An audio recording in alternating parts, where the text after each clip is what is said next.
You believe you are making choices, but most of your life, your decisions are being made for you. Not by people, not by society, by a hidden force inside your own mind, one you've never truly confronted. Stay with me, because once you see it, you'll never feel in control the same way again. You believe you are choosing your life freely. You wake up, you decide what to do, what to avoid, what to chase, what to postpone. It feels obvious. It feels personal. It feels like proof that you are in control. But here is the uncomfortable truth most people never slow down enough to face. The feeling of choosing is not the same as actually choosing. Long before you say yes or no, something inside you has already leaned in one direction.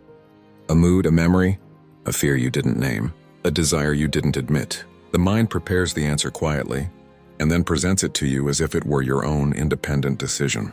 You don't notice this process because it happens too fast, beneath awareness in the background of your consciousness. And because you don't see it, you call it free will. Think about how often you justify your decisions after you've already made them.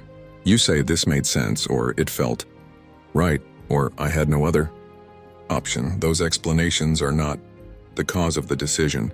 They are the story you tell yourself afterward to feel at peace with it. The mind is brilliant at creating reasons. But reasons are often decorations placed on choices that were already emotionally decided. This is why intelligent people are not immune. In fact, intelligence can make the illusion stronger. A sharp mind doesn't free you from unconscious forces. It simply becomes better at defending them. You don't just react, you rationalize. You don't just avoid, you explain. You don't just stay stuck, you build a logical case for why staying stuck is reasonable. Notice how often your choices follow familiar paths. You choose the same type of relationships, the same comfort zones, the same self-sabotaging habits, the same delays. If you were truly choosing freely each time, life would show more variation. But repetition is the signature of something operating automatically. The mind loves familiarity more than happiness. Familiar pain feels safer than unfamiliar growth. So when a decision appears, whether to speak up, to leave, to commit, to begin, the hidden force inside you scans one question first. Will this threaten the identity I already know? If the answer is yes, discomfort arises. Doubt enters. Fear whispers. Suddenly, the option doesn't feel right anymore, and you think you chose against it. But you didn't choose peace. You chose predictability. This is why change feels so exhausting. Not because you lack motivation, but because you are fighting an invisible opponent you haven't identified. You try to force new behavior while the old inner structure remains untouched, and that structure quietly pulls you back, again and again while convincing you it was your idea. Look closely at moments when you hesitate. That pause before action is not emptiness, it is full of information. It is the place where old conditioning speaks. Childhood lessons, past failures, emotional wounds, unspoken rules about who you're allowed to be. All of it rises up at once, not as clear thoughts, but as sensations, tightness, anxiety, resistance, fatigue. And because it doesn't arrive as language, you mistake it for intuition. But intuition is calm. It is steady. It doesn't panic you into staying small. The illusion of free will survives because it flatters us. It tells us we are fully in charge while quietly keeping us imprisoned. It allows us to blame circumstances instead of patterns, people instead of processes, luck instead of inner alignment. And as long as we believe we are choosing freely, we never question the chooser itself. Here is the turning point most people never reach. Real freedom does not begin with better decisions. It begins with awareness of what is deciding. The moment you start observing your thoughts instead of immediately obeying them, the illusion cracks. You begin to notice how often your mind says, "Not now. It's risky and you'll fail. You're not ready." And you realize something unsettling but empowering. This voice has been speaking for years, and you've never asked who it belongs to. When you see this clearly, shame disappears. You stop calling yourself lazy or broken. You understand that much of your life has been driven by automatic inner programs designed to protect you at an earlier time. They once served a purpose, but they were never meant to rule you forever. Freedom is not doing whatever you want. Freedom is recognizing when what you want is actually fear wearing the mask of choice. And the moment you see that, real choice finally becomes possible. Once you recognize this, something subtle but profound begins to shift. You stop arguing with your mind and you stop trusting it blindly. You begin to listen instead, not to obey but to understand. And understanding is where power quietly returns. You notice that many of your thoughts are not instructions. They are echoes. Echoes of past moments when you felt powerless, embarrassed, rejected, or unsafe. The mind learned quickly back then. It learned what brought pain and what avoided it. And because it is efficient, it kept those lessons alive long after the original danger disappeared. What once protected you now confines you. This is why the same internal objections arise even when circumstances change. You may be older, smarter, more capable, but the inner voice speaks as if nothing has changed at all. It reacts to the present using a map drawn in the past. And because you identify with that voice, you live according to an outdated version of yourself. Pay attention to how often your mind frames fear as logic. It says, be realistic, when it means stay where you are. It says, this isn't the right time, when it means, this challenges who you think you are. It says, what if it doesn't work? While quietly ignoring the cost of never trying. These are not neutral assessments. They are emotional reflexes dressed in reasonable language. The hidden force controlling your decisions is not evil or malicious. It is protective. But protection without consciousness becomes control, and control without awareness becomes a prison. You don't realize you're living inside. This is why motivation alone never lasts. You can feel inspired for a day, a week, even a month. But when inspiration fades, the old inner machinery takes over again. Because motivation works at the surface, while your real decisions are being made deeper down, where habits, fears, and identity quietly operate. Identity is the strongest force of all. You will always act in ways that confirm who you believe you are, even if that belief causes suffering.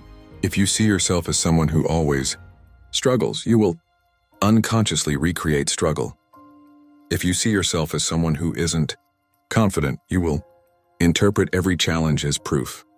The mind does not seek truth, it seeks consistency. This is why change feels threatening. It doesn't just ask you to do something new. It asks you to let an old self die, and the mind resists that death fiercely, not because the old self is good, but because it is known. Familiar misery feels safer than unfamiliar freedom. But here is the quiet breakthrough. You do not have to destroy these inner forces. You only have to bring them into the light. The moment you catch yourself before an automatic decision, before the привычное delay, and you pause, even for a few seconds, you weaken the spell. In that pause, awareness steps in, and awareness changes the entire structure of the moment. You may still feel fear. You may still feel resistance. But now you see them as experiences, not commands. They pass through you instead of steering you. And slowly, choice becomes real. Not because fear disappears, but because it no longer decides for you. This is the work few people commit to, because it requires honesty without drama. No self-hatred, no heroic self-image, just the willingness to observe yourself clearly, again and again until patterns lose their authority. And when that happens, something unexpected occurs. Life begins to feel lighter, not easier but clearer. Decisions stop feeling like internal battles. You stop negotiating with invisible opponents. You move forward not because you forced yourself, but because nothing inside you is secretly pulling you back. That is when you realize the hidden force was never your enemy. It was a teacher, waiting for you to finally wake up and take the seat of awareness. It was guarding all along. And once you sit in that seat of awareness, you begin to notice something most people never do. The mind grows quieter when it is seen. Not silenced, understood. It no longer needs to shout because it has finally been acknowledged. What once sabotaged you now reveals its purpose. And in that revelation, its grip loosens. You start to feel the difference between impulse and intention. Impulse is loud, urgent, demanding immediate relief. Intention is calm, steady, patient. The mind pushes impulse because it is afraid of uncertainty. Awareness chooses intention because it understands growth requires it. This is the dividing line between repeating your life and consciously shaping it. At first, the old patterns will return. They always do. Not because you failed, but because they were practiced for years. Expecting them to vanish overnight is another trick of the mind, turning transformation into disappointment. Real change is quieter than you expect. It shows up as slightly different reactions, slightly braver pauses, slightly more honest self-observation. You catch yourself before a привычный escape. You stay with discomfort a few seconds longer. You choose the harder truth over the easier lie. And these moments seem small until you realize they are rewiring the very structure of how you live. This is where most people turn back, because the mind says this isn't working fast enough. But that, too, is fear speaking. Fear of patience. Fear of becoming someone you can no longer blame your past for. The deeper truth is this: your mind does not control you when you are awake to it. It only controls you when you are identified with it. The moment you stop saying, "This is me," and start saying, "This is happening," in me, freedom begins. Not dramatic freedom. Practical freedom. The kind that changes what you do when no one is watching. And slowly, you realize something. Unsettling and empowering at the same time. No one is coming to save you from this inner conflict. But no one is required to. Because the one who has been trapped inside it is also the one capable of stepping beyond it. The hidden force that once dictated your decisions loses its authority the moment you see it clearly. From that point on, every conscious choice, even the smallest one, becomes an act of quiet rebellion against the life you were unconsciously repeating. And that is when your life stops being controlled and starts being lived. From here, the question is no longer why you struggle, it becomes who you choose to be when the struggle appears.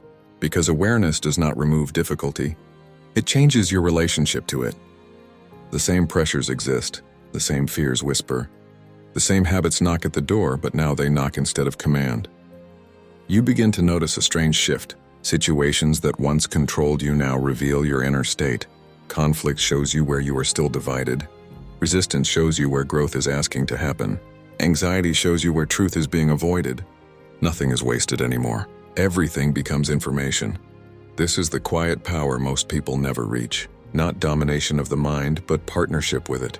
The mind becomes a tool instead of a tyrant, a servant instead of a master. And like any servant, it performs best when guided with clarity rather than force. You stop demanding certainty before action. You stop waiting to feel ready. You move while afraid, speak while unsure, choose while imperfect. And with every such choice, something inside you strengthens, not confidence, but trust. Trust in your capacity to respond, adapt, and recover.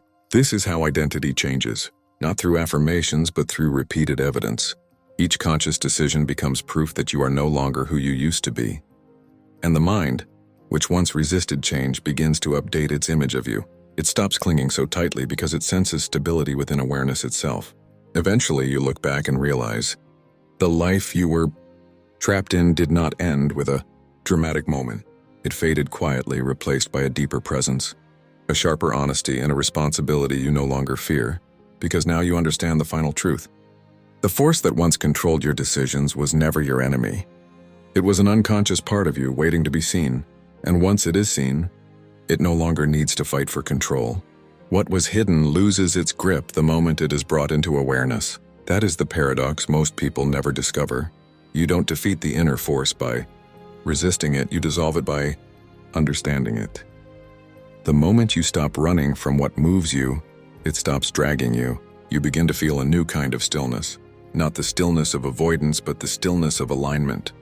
Your actions start matching your values. Your words begin to reflect your truth. Decisions no longer feel like battles. Inside your chest, they feel like expressions of who you are becoming. This is where real freedom begins. Not freedom from fear, but freedom from being ruled by it. Fear may still arise, but it no longer sits on the throne. It becomes a signal, not a sentence. A messenger, not a master. You realize something else too. The mind was never designed to lead your life. It was designed to serve it. When awareness leads, the mind organizes. When fear leads, the mind sabotages. Control was never the goal. Conscious direction was. And now every choice becomes an act of authorship. You are no longer reacting to life as it happens to you. You are responding to it as someone present within it. The past loosens its hold. The future stops intimidating you. You stand in the only place power has ever existed now. So if you feel that tension inside you today, don't silence it, listen. Something within you is asking to be integrated, not suppressed, because the moment you stop being controlled from the shadows, you step into the life that was waiting for you all along. And when you step into that life, you begin to notice a quiet but undeniable shift. You stop asking, "Why am I like this?" and start asking, "What is this trying to teach me?" That single change alters everything, because the force that once Controlled your decisions loses its power the moment you take responsibility for understanding it. You no longer blame the past. You no longer wait for motivation. You no longer look outside yourself for permission to change. You realize that growth was never about becoming someone new. It was about reclaiming the parts of you that were buried under fear, habit, and avoidance.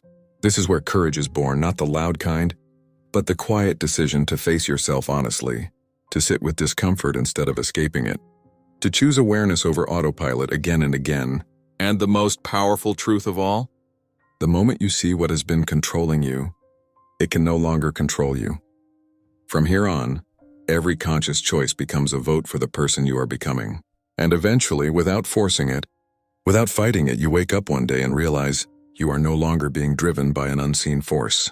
You are finally driving your own life, and that is the turning point most people never reach. Because from this moment on, excuses feel empty, old patterns feel obvious. Distractions lose their grip. You begin to sense almost intuitively when you are about to repeat the past, and for the first time you pause. Not because someone told you to, but because you can see. You start choosing differently in small, quiet moments. Not dramatically, not perfectly, but consciously. And those small decisions compound.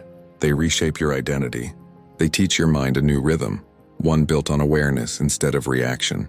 Slowly, the inner resistance weakens. The inner clarity strengthens. You realize this was never about fixing yourself. It was about remembering who you were before fear took the wheel. And once you understand that, there is no going back to sleep,